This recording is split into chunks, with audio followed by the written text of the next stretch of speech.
Good evening and welcome to the Tuesday show. We are live a little earlier tonight at 9 o'clock on Tuesday, but at least it's still Tuesday.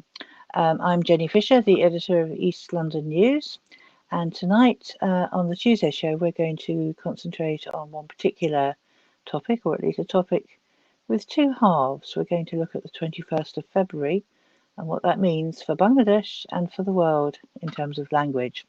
And I have two very special guests with me tonight, so let's introduce them. First of all, we have Mohammed Abu Hussain, who's the president of the Bangladesh Teachers Association, and we also have Munzerin Roshid, who's a primary school teacher with many years in Tower Hamlets, which is really what we're going to be concentrating on tonight, but who's currently escaped. So welcome to both of you, and let's begin talking about Language Martyrs Day and International Mother Tongue Day and the 21st of February. Viewers, if you would like to call in, you're very welcome to come and put a question or come and make a point about International Mother Tongue Day and your experiences of it, perhaps, if you were with us on the journey in Tower Hamlets. The telephone number is 0208 12345 07. I think I usually forget that, but I think it's something like that. Maybe somebody will put it up on the screen shortly. But while we're waiting for any callers to call in, let's start straight away. Maybe Abu, you could kick off and tell us Language Martyrs Day. Who were the martyrs, and why is this an important day for the people of Bangladesh?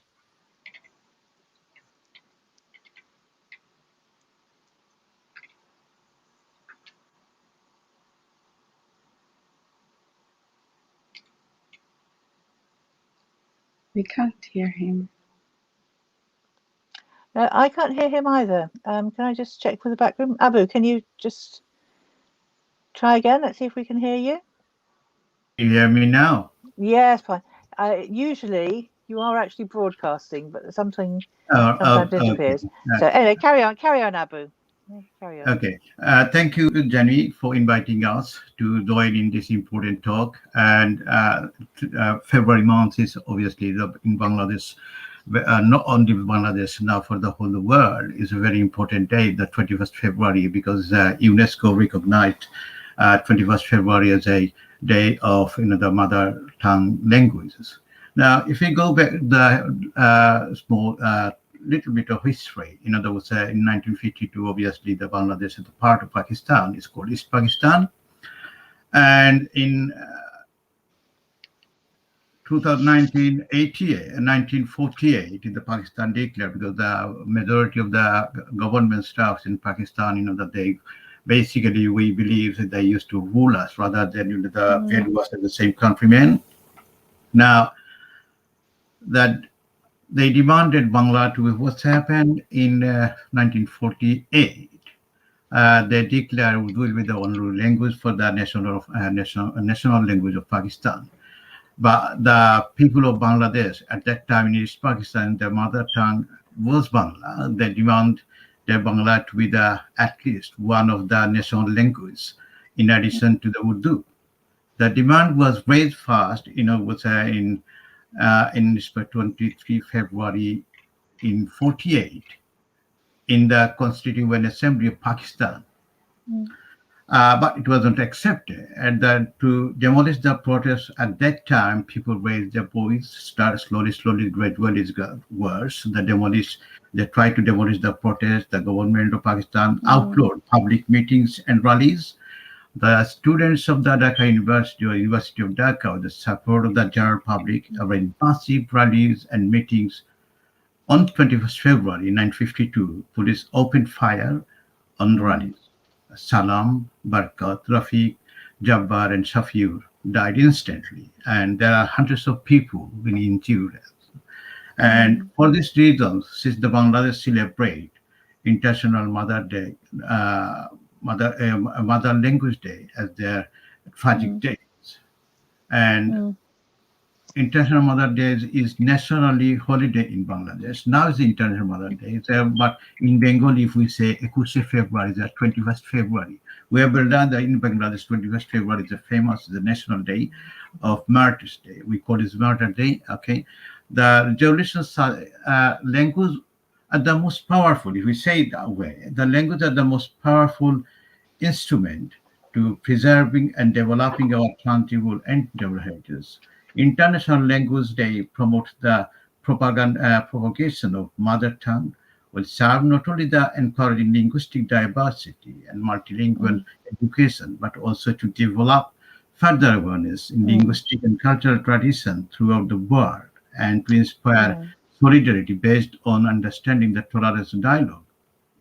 Now, I this think that's, if I can just stop you there for a second, I think that's quite a hard thing for people who haven't got a Bangladeshi heritage to follow and understand that the martyrs existed, they were fighting for the Bangla language, but also the idea of mother tongue being important to spread across the world. And Munzerin, perhaps if we could just ask you to give us a bit of colour here, what does it actually feel for someone who has a Bangladeshi heritage? What does it mean to you? Is it a special day, Mother Tongue Day? Well, when it is a heritage, it's to me, it's first come like your language Mm. and the culture.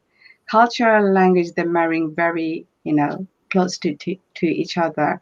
And culture, language, this actually bear all this heritage. And to me, being Bangladeshi, carrying the Bangladeshi cultures is a very important. I just wanted to say a bit of my background.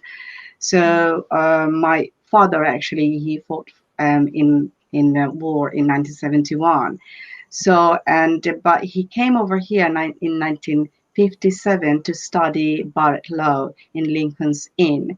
He had to leave England in middle of his studies because he joined in politics. And so I grew up in a very, very mixed environment. My father really wanted me to become a Bengali, Bangladeshi, proper Bangladeshi. And Mm. although we carried British passport since I born, so I actually studied in Bangladesh for a long time. I have graduated over there. However, we used to come to Britain every time. So when you say, ask me the heritage, Bangladeshi heritage, and this Mm. is like an example, a father wanted that his children to become Bangladeshi, but he did not stop us to get the opportunity from the world, and he did not stop us to get higher education in Mm. over here. So this is how it's like it's translated to me, about heritage. Mm.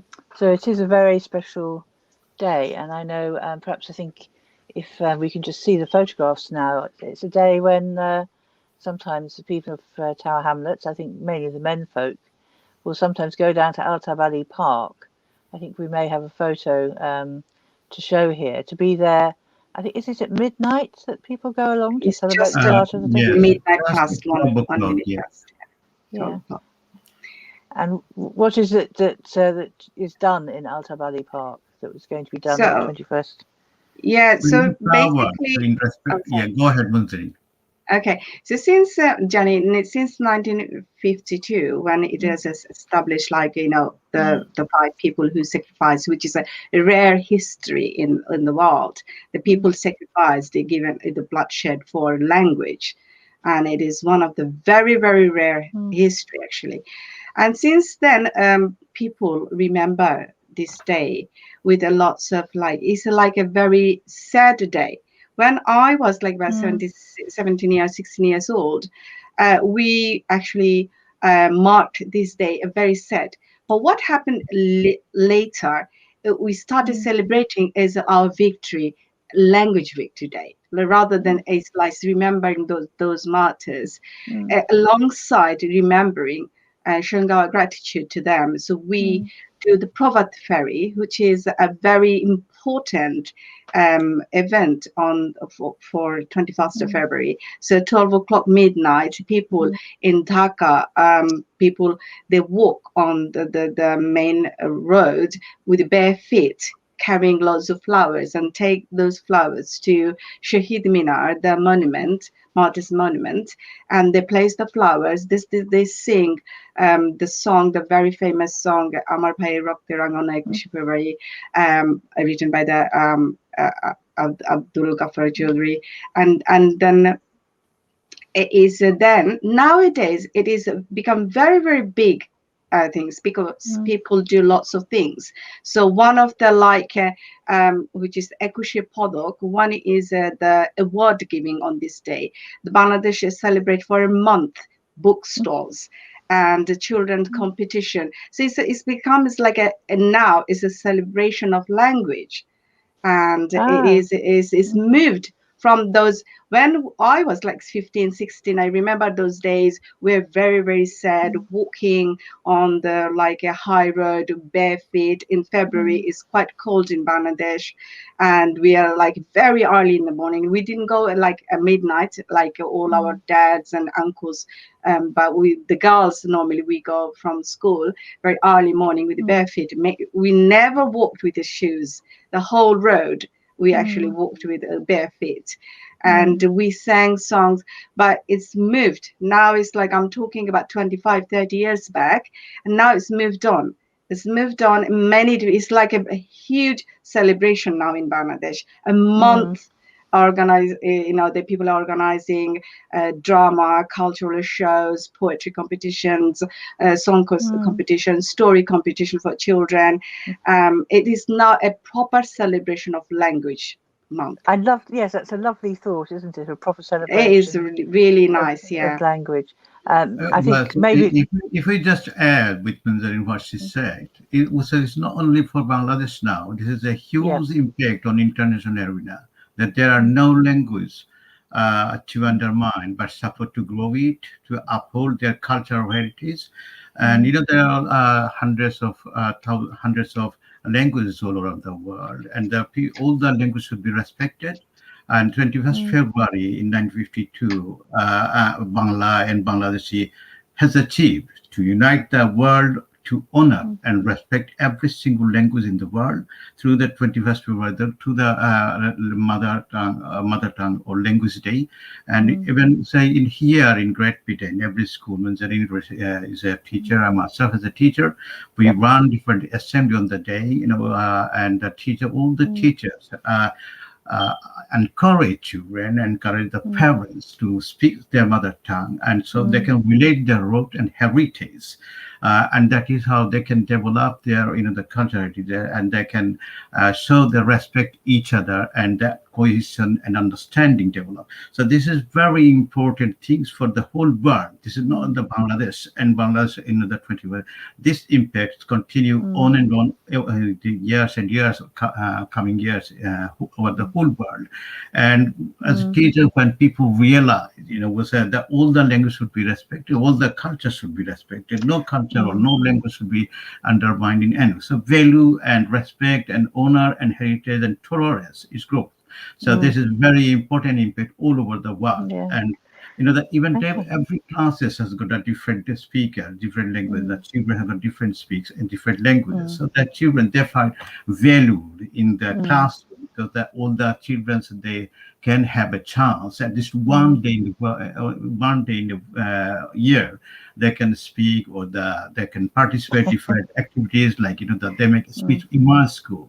When we run the assembly, we have run a competition in the speech making. For example, the children for the French speakers, they speak in France, they deliver a Somalian language speaks. So there's no respect, whatever the language they speak. So they part of the competition, and they find themselves self-esteem and confidence in talking their own language. So this is not only what I'm trying to say, not only Bangladesh. This is rightly UNESCO has recognized 21st February as the International Mother Tongue Day. Thank you. Yes. I mean, it's.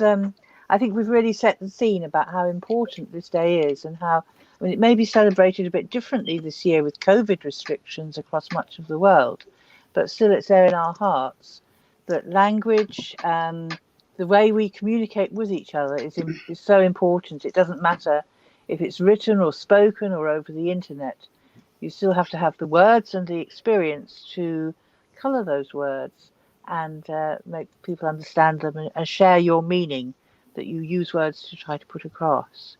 Um, when I think back to 1982, when I arrived in Tower Hamlets, quite a segregated borough at that time, and we were the bee's knees when we had a progressive measure. We would do things like fund interpreter services and things like this, and we thought we were being so good. Um, but maybe what we were doing was actually keeping Bangladeshi people or speakers of other languages. There were some, although not as many, keeping those people distant. I don't know. Was it a help or was it a way of keeping people in their place? I don't know.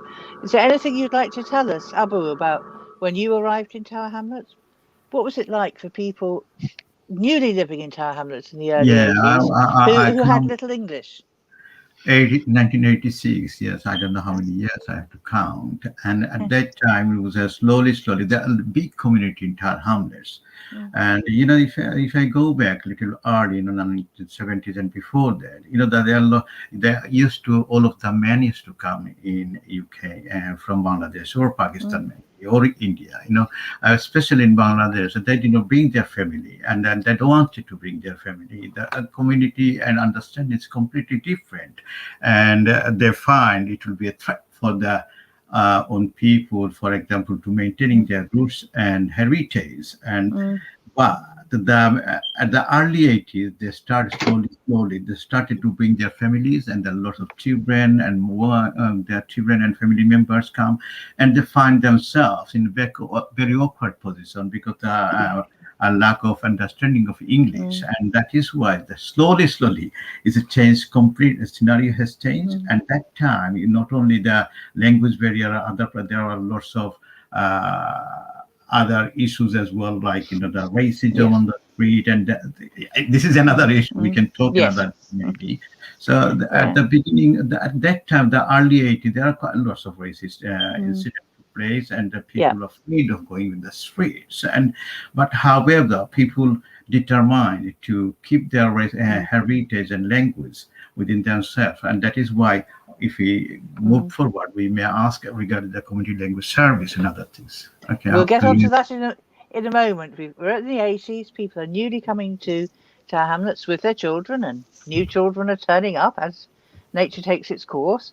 And Munzerin, you came into Tower Hamlets at this point as well, I believe, and you've got all these children here, all needing education. And can you tell us a little bit about the bilingual instructor story and the teacher training that took place to try to deliver that? So, Jenny, I actually came England to settle. I came first time Mm, in 1974 with my dad, and since then I was coming every 2 years, 3 years, just for visiting.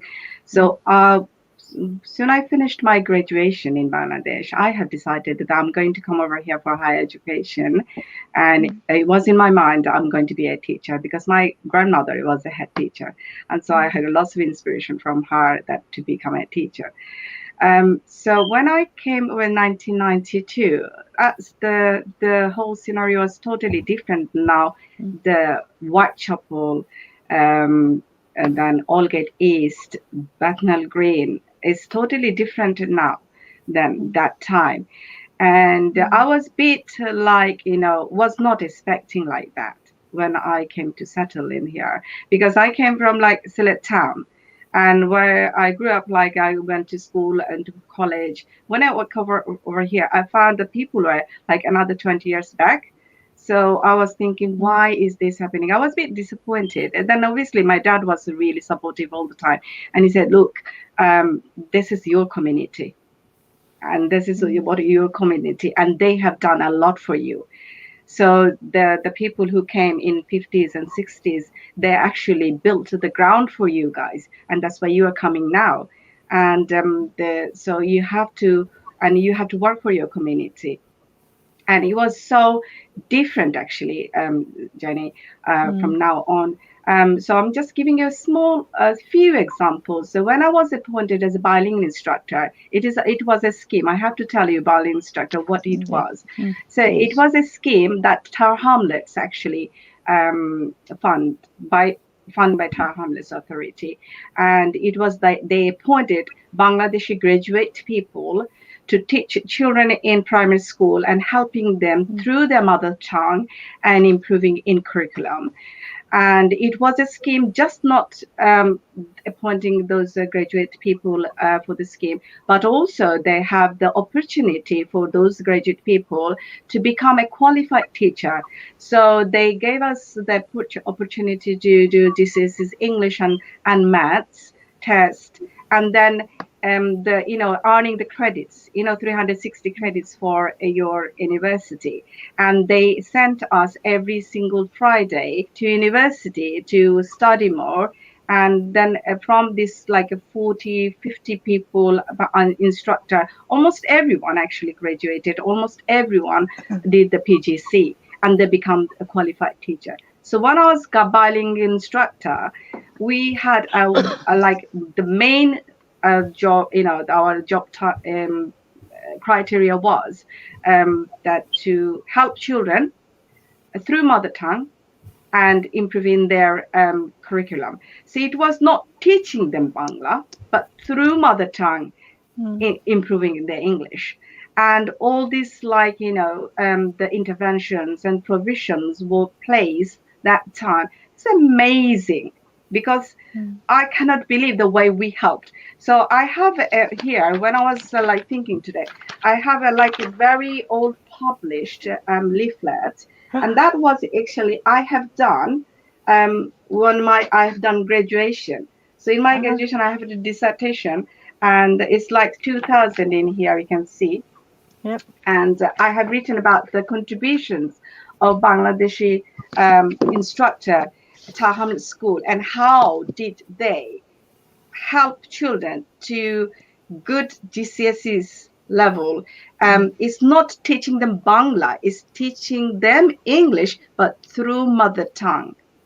And nowadays we don't have it. We don't have the opportunity anymore. I think, they were different times. We had, I can't remember the name of it, the funding. It wasn't Section 28, was it? It was. It's Section 11.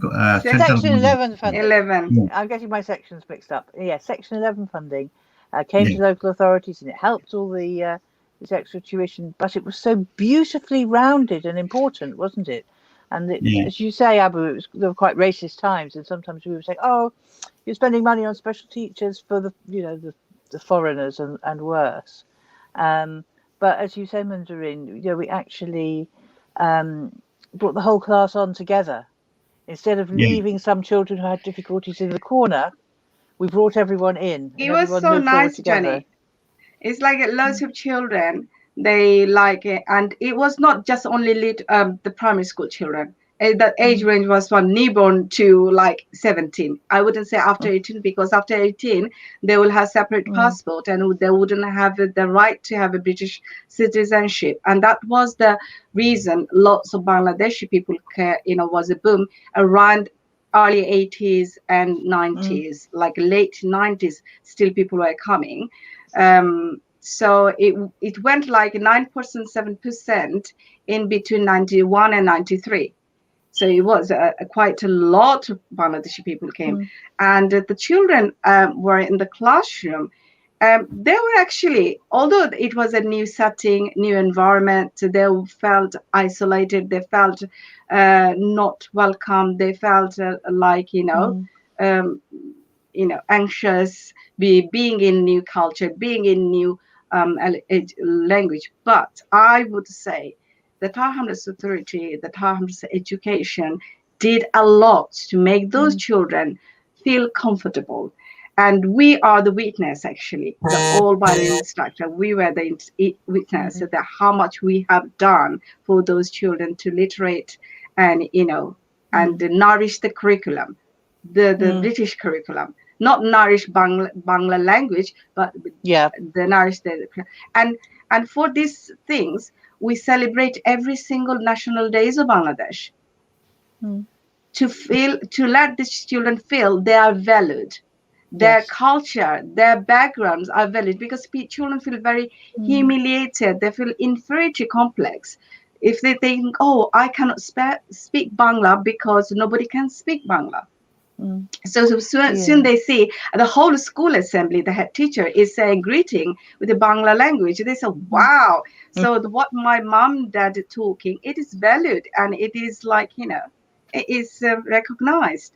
So they cannot read, they cannot write Bangla, but they have seen Bangla has been recognized, throughout the country, especially Tower Hamlets and a part of Yes. New Homes as well. Yeah. Well, this is really good because you're making the point that so many others have made, that we need positive role models, not only language. I must just interrupt to say that we have had some comments from Siradul Chowdhury. Thank you very much, Siradul, who says that we need to pass on our history and culture, including our great memories, to the next generation. So hopefully we're doing that. And he also says the bilingual instructor scheme was an excellent provision. He was a member of the scheme and he supported children's education.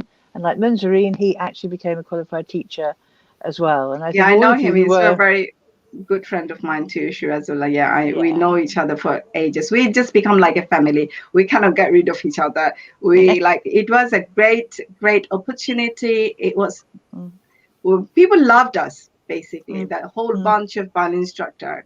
I remember one day my head teacher called another school, basically a school, Chisel Hut or something.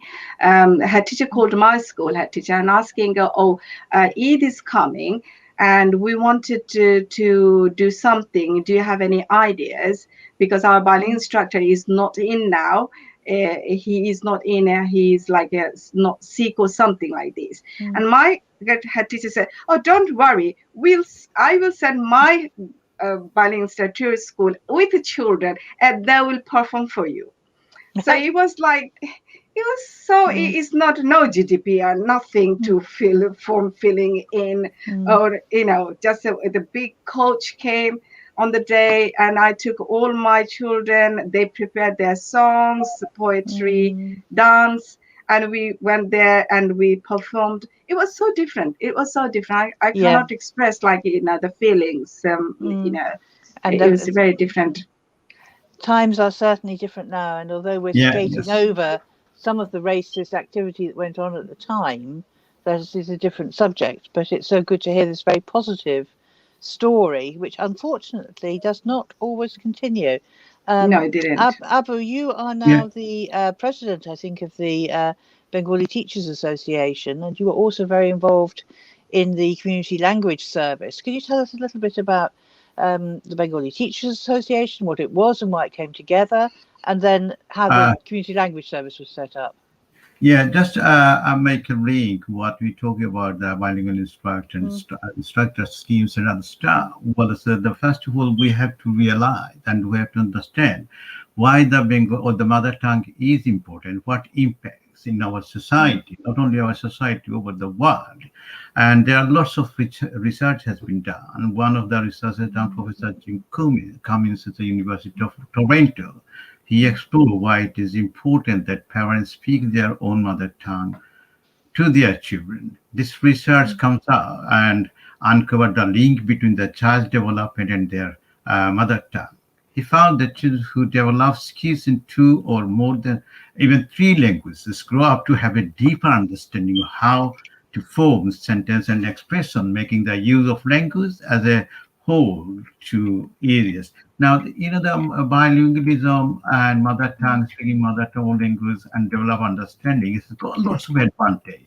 And that is why at that time, Child Harmless was a role model for it. And there are advantages, if you see, there are many benefits to a child learning their mother tongue language in the classroom. Mother tongue makes it easier for children to pick up and learn other languages. Mother tongue develops a child personal, social, and cultural identity. Using mother tongue helps the child develop their critical thinking and literacy skills. The research shows that children learning in mother tongue adopt better understanding of the curriculum. The skills learned mother tongue do not have to be retaught when the child transfers to a second language.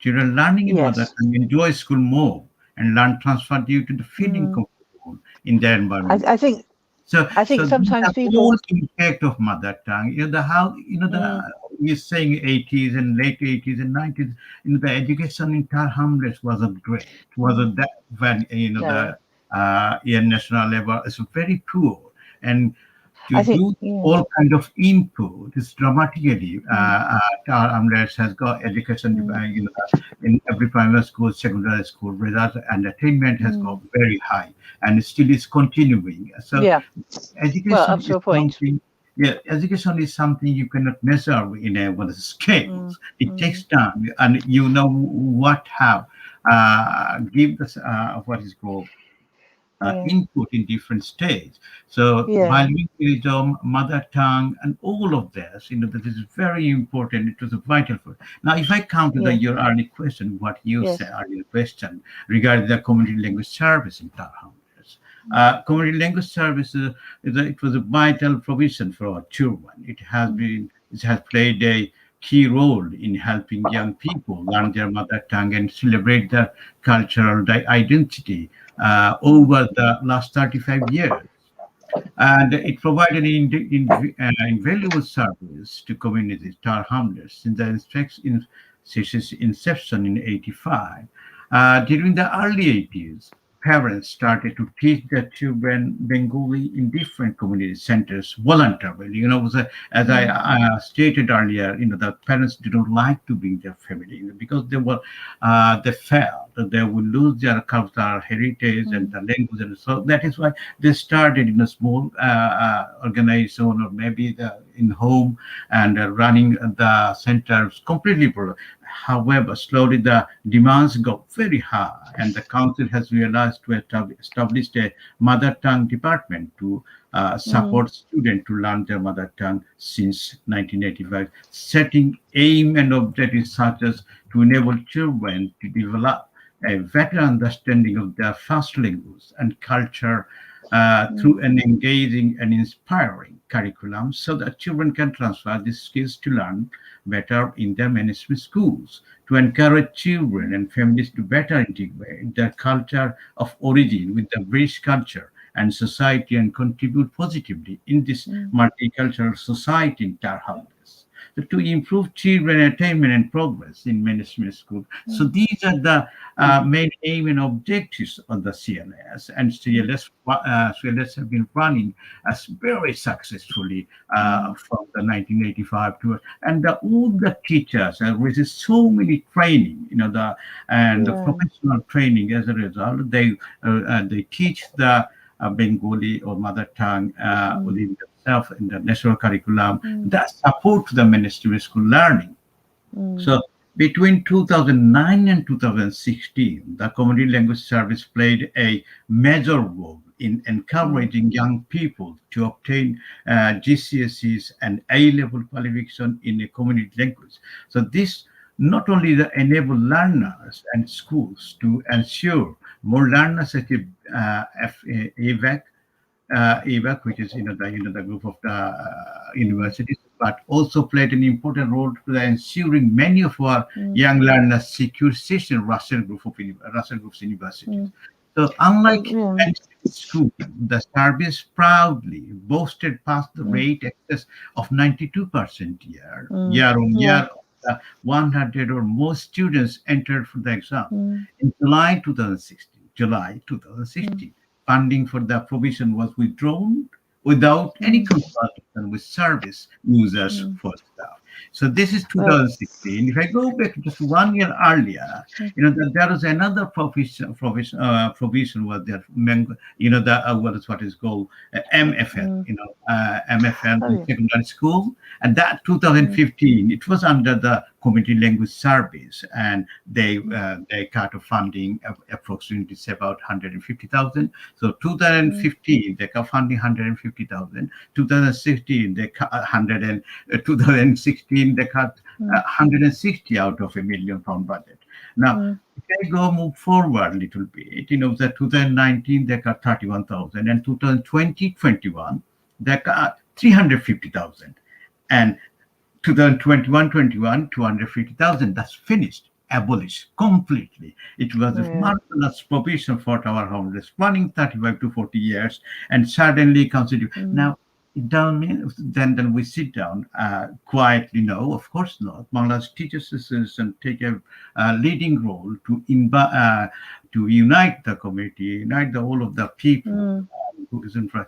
And then we have done meetings, we have done the seminars, we have done the liaison with the maintain the lobbying, the councillors, the mayors, so many meetings and so many rallies and organizing the signature campaign, and we present the papers in the Tower Hamlets Council, in the full council meeting, and with the scrutiny meetings. So we have done all of those things, and that is why from 2015, slowly but steadily, the funding one after one, at the end, this happened. Now, today, if I can say, that all of the community language service tutors had been redundant.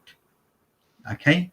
So, in the name of sustainability, Tower Hamlets Council, they wanted to change the what is called structure, but they abolished the community language service completely.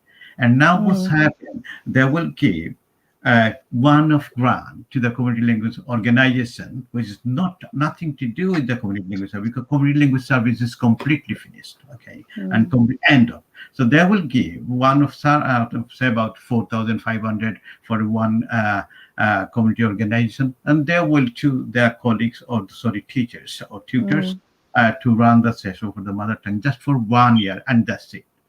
So you see the history, if I say. I think Munzerin stated, the bilingualism stopped in 2002. I've been one of them as well. I've been qualified to this channel. And then, was at the beginning, I wouldn't say even if my English wasn't great. Well, but now I can run. Munzerin is a head of the science. I'm a head teacher of a primary school, an independent school. All of our colleagues in a different level had a greater role in primary mainstream schools. So that was not an issue or a problem. It depends on the support from the local councils. Now, it does indeed. I hope, if I can just interrupt you just a second, I hope we can bring across what a contrast it was in council official support for education, a part of education that was really important, that was not only part of education, it transcended education because it was about aspiration, it was about community harmony, it was about multiculturalism, it was about achievement, and it was ultimately about employment as well. And to have lost all this so quickly, there was a change in Tower Hamlets' political regime in 2015, when the cuts came in. Is right? It's a political regime. If there is a will, there is a way. That's the thing. But they have a will to stop it. Okay, they don't wanted to see the people of Tower Hamlets, second language speakers, break. Now, one thing I must say, the community language and community language. There are under the community language, there are 10 other languages speak. The Lithuanian, Chinese Mandarin, Urdu, Arabic, Bengali. It's not only Bengali, and the Munzerin stated was that she talked to me earlier, and she teaching in Redfield. And Redfield, there are lots of students come from East European country, and they are struggling because they have this area. So these are the children need support. Hold on a minute, Abu, because this is the sort of question I did want to put to Munzerin, because I know you're teaching now, and both of you are teaching now, but you're teaching now, Munzerin. And can you tell us what it's like in your classroom? Obviously, you do have some support in your classrooms from teaching assistants and special needs assistants, but what's it actually like in terms of dealing with all the languages that are spoken and making all the children feel valued? Yeah, it is quite hard all the time in the classroom, because at the moment, school I work is a multilingual children, very cosmopolitan children are from many different countries, needs for many different languages. So within a classroom, we find you have 4 or 5 children who needs the mother tongue, mother language support, and it is very different than the Tower Hamlets in 90s. So in Tower Hamlets in 90s were 99% children in Kobinas Rural, Shapla, Bangabandhu, those schools in Tower Hamlets. 99% children speak Sylheti. Yeah. But now, Ilford, Neon, even Tahamets, it's not 99% of children speaking Bengali. So school is in a very, very, very awkward position. How many, one-to-one support they're going to provide? Obviously, there is a huge budget. It need to be, sanctioned for this kind of thing. So it is quite it's like challenging for us, the teachers, to maintain and provide the right resources for children.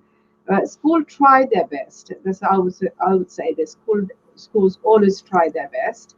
And there is world, is a technology world. So there are many different like apps, resources that we use to provide children. Is like rather than human resources. So human resources, I think, is the best resources if education is the first priority of our country, and if our politically, if they put education as the first priority, then human resources cannot be replaced with anything else in the world. And it is the first, the evidence. Still, world is running by human leaders. It's not technology. And the leaders, they're all human. We are all human. We're still running the whole world. And education is something like you have to. That is what I am always proud of. That I'm a teacher from my heart and soul. I teach from my heart. And a person, when teach a child, it's not cannot be replaced with the apps or technology. That's my, and this is what I think our government need to think about it. Yes, you can provide and you can invent thousand different apps, bilingual apps to teach a child, but end of the day, you need human resource, not technology is going to solve all your problems. And it is indeed a very, very important, and we it's not stopped that we are receiving children from everywhere. Is this pandemic? I have three new children in my classroom. Two of them they have got English, one of them is not. So it's not me, it's everywhere in Britain, especially in a London city. We are receiving because of the job opportunities. People always live in inner city London because of the job opportunities. They don't go far away like Plymouth and Scotland because of the job opportunities are not there enough. So people will be coming in. You cannot stop them. They're coming from Eastern Europe, Italy, loads of different countries. You cannot stop them, and they will be coming because it's a one world now, and we will be traveling from one country to another country. People always look for the opportunities, betterment, a good job, good food, everything. So it is you cannot stop them. Rather, when it's 90s, 80s in Tahanets, you have one language you have to consider, and Somali language. There weren't many different other languages you needed. But now you have a classroom of 30 children, and probably you have about 10 Bangladeshi children, about 10 Pakistani, and other 10s are from different countries. They're from India, and in India, they have many different languages. They're not only one language in there. So when people coming from Bangladesh, probably only standard Bangla or different dialect, but still they can understand Bangla. But when people are coming from India, they have totally different languages. They don't understand. If they understand, if I talk about Hindi, they will not understand me.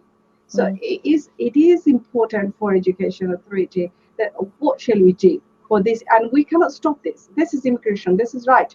Then you have to totally change your. We know we have Brexit, but how many people will be going back? They will find a way to stay, and they love to educate over here, and they love to stay over here. We have to educate. Our government think it needs a very fine way that Tar Hamlets showed many different years ago in 80s and 90s. I just wanted to include how eager was the education authority in 90s, 80s and 90s. Tar Hamlets sent a delegation of 14 head teachers to Bangladesh to recruit teachers from Bangladesh. It is not happening anymore. It is not happening. Why it is not happening? Why the budget is so tight in our hand? for the education, the base of our country. Our base, the base you have to build very, very strong. And we are spending less in the budget for the education. Why CLS is cutting off? Because of the budget. Why? Where the budget is going then? Why did we have so much for our education in 80s and 90s that we cut everything together? Schools are very, very helpless. What they're going to do if they don't have the budget from the government? So it's a bit political. It's not a bit. It's totally political. I think you're right, and I think there's 2 points to draw out. I mean, not only did the change in regime in Tower Hamlets in 2015-16 bring a sea change in terms of education, it was almost as if, some sort of, I don't mean this as a word of insult, but some sort of conservative type was heading the council, who had no idea, who came from the leafy South London and had no idea of what things were like in Tower Hamlets, of what we'd actually been through. And of course, that wasn't the case for the leadership of Tower Hamlets. So quite why it went so adrift, I don't know. And now, of course, it's happening again, not in the language sector, but in special needs. And again, the leadership of the council is trying to exonerate itself, saying it had a little thing of bureaucratic little wobble, so it wasn't quite it that decided to cut all the money. Things have gone up and things have gone down, and look, it's raining and all the rest of it. And now that expert team in the middle of Tower Hamlets that used to support the teachers who had to support the children has been halved. Just at the stroke of a pen, halved. And all that experience lost, just like the language teachers and all that progression as well that it supported. And now, of course, another very hard time sooner or later because of this COVID-19. Very soon. How do you think that will affect provision? Wave. Sorry? How do you think what we've learned? How we coped with COVID was we sent all the children home. How do you think we will be able to get back into school, and how do you think we will be able to make up to the children who've lost out what they've lost out over the time? This is a big questions you asking. It was now government had announced that the March 8 the school has to open, and I do believe that still is not final, and because every day there are more than 600 people is dying, is average 700 or 800. It's a serious risk now.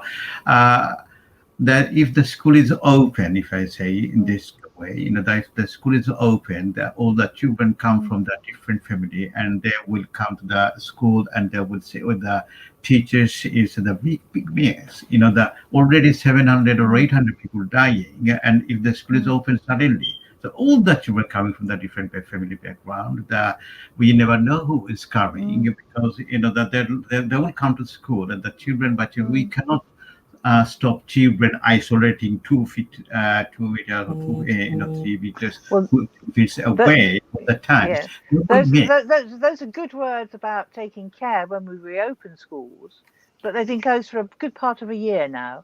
So how are we going to make up? Given that we can't really teach language, how are we going to make up for the gap? Yeah, children are missing school. So I will say if the way government moving forward to giving the information. So by the way, I tell you that on Thursday I will be injected for the COVID, and now all the people who working in the the hospital and schools and other places, they are going to the injection, and by the time that there are some parents who are over the 60, they will receive the injections as well. The both way, the risk open the school and the risk for the children falling behind. There are two things. Now you asked me how can because the children did not come to school.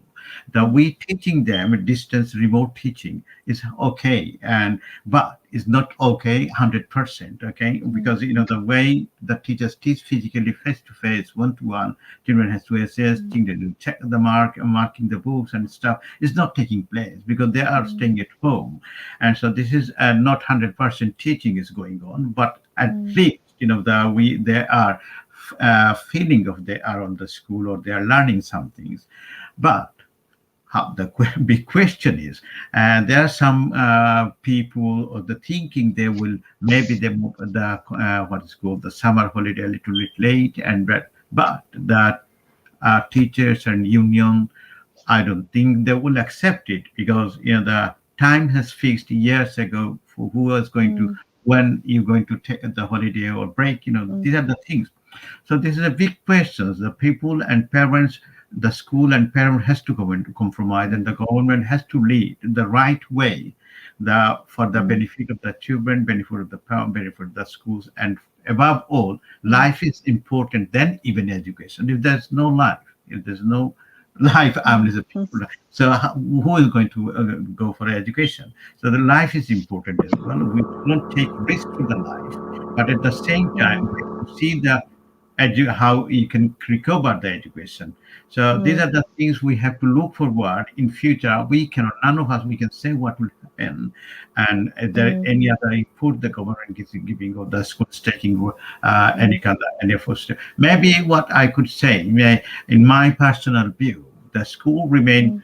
mm, Well, say if they open the schools, should close during the summertime. But what we may think half an hour or 1 hour extra lesson to cover up. For rather, for example, mm, those school who mm, used to come at 9 o'clock, they may come half eight, or they mm, used to finish at 2 o'clock or 3:30. They can extend the lesson another half an hour. So this is my personal opinion, and our mm. my Yeah.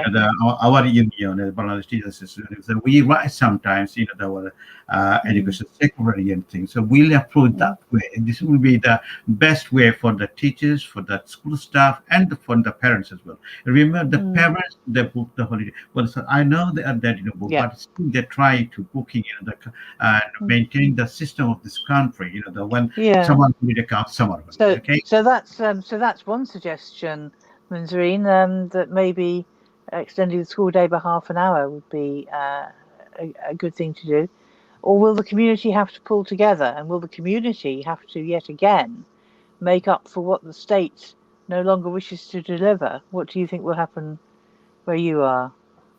Oh, if the educationist and the those policymakers think that like if half an hour extending day will make our children's gap, Mm, then I would say they have to be on actually with our.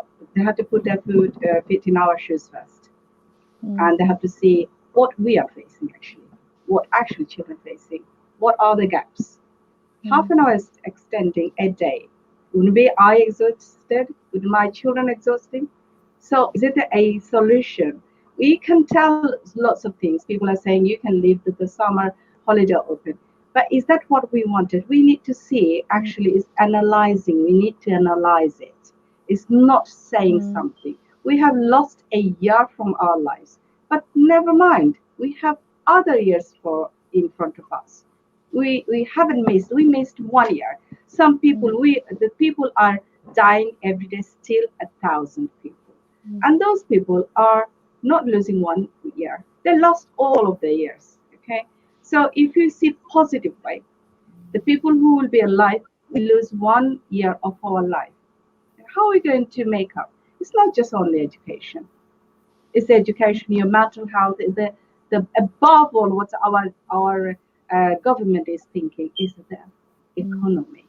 Okay, so everything is like mm. is falling down. Everything is in a gap, and just extending half an hour school days, is it going to solve our problem? My question to the people are making the decision.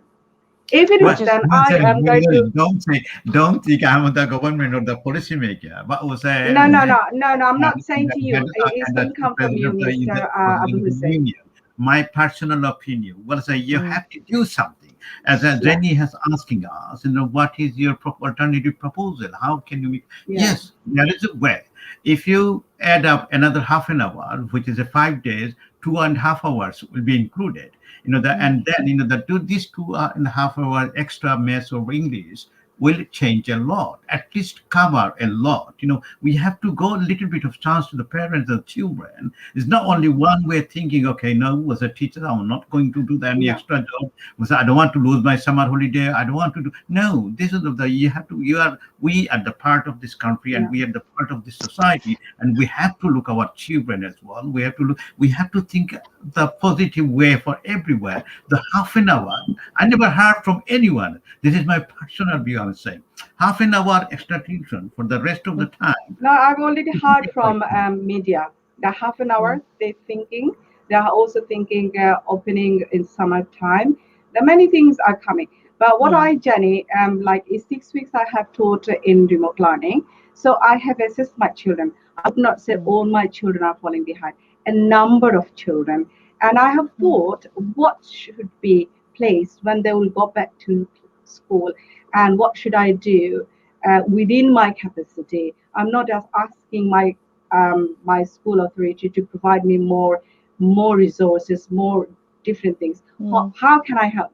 And this is like, I think every single teacher, we need to think like this. And I think we are the provider. The children are our consumers. I think when people are making a decision, something, I think they should take our views, because we are the field worker. We feel how they're going to make it. Because when people are making decisions, they are not with how the about kids. how about the summer schools? So that's another option. Maybe Well, 1 or 2 words. let's leave that there on the table, Yeah. because things started so well with everybody in agreement about how wonderfully Tower Hamlets had risen to the language challenge, and now disharmony has broken out. And so all we can say is more discussion, as you say, with people from the chalk face. Well, no, we don't have chalk faces anymore, but from the front line in teaching. And all we can do is ask the politicians and those who take the decisions to actually work with the teachers and not just keep giving us ultimata all the time. It's been a fascinating discussion, going back looking at language, and I have to thank you both.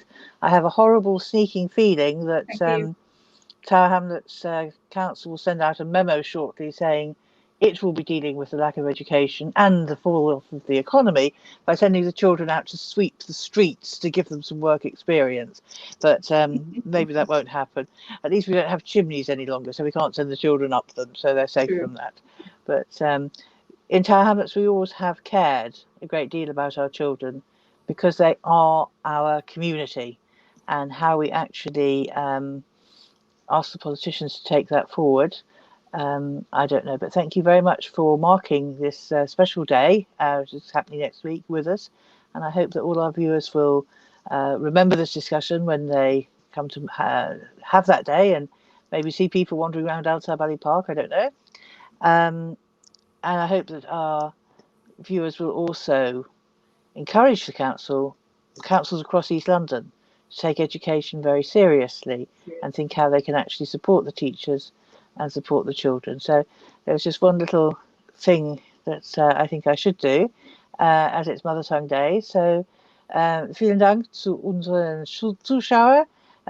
Ich freue mich, dass Sie uns heute angeschaut haben.